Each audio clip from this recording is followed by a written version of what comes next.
নমস্কার, সবাই কেমন আছেন? আমি স্বস্তিকা। আমার প্রথম ভিডিওতে সবাইকে স্বাগত। আপাতত আমি আছি বুদাপেস্টে, যেটা হচ্ছে ইউরোপের খুবই সুন্দর একটা শহর।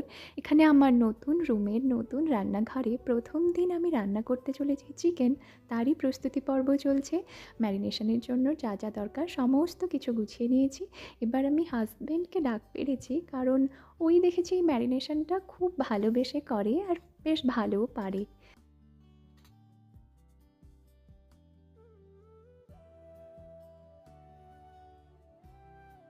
কিছুক্ষণ এটাকে ম্যারিনেট করে রাখবো। তারপর মাংসে আমরা তো বাঙালি, আলু না দিলে চলেই না। তাই প্রথমেই আলুটাকে আমি ভেজে নিয়েছি ওই একই তেলে। যা যা মাংস রান্নার প্রসেস, গরম মশলা কিছু ফোড়ন দিয়ে তাতে পেঁয়াজ আদা রসুনটাকে প্রথম ভেজে নিয়ে টমেটোটাও দিয়ে একটু সামান্য লবণ হলুদ লঙ্কা দিয়ে কষে আমি এখানে একটু ক্যাপসিকাম অ্যাড করেছি, কারণ এখানে দেখি ক্যাপসিকামটা ভালো পাওয়াও যায় আর দিলে চিকেনে একটা খুব ভালো ফ্লেভারও আসে। তারপর এটাকে কষিয়ে আমি চিকেনটা দিয়েছি। এবার আমি চিকেনটাকে অনেকক্ষণ কষিয়েছি, মাঝে আমি আলুও দিয়েছি কারণ আলুটা একটু সেদ্ধ হবে।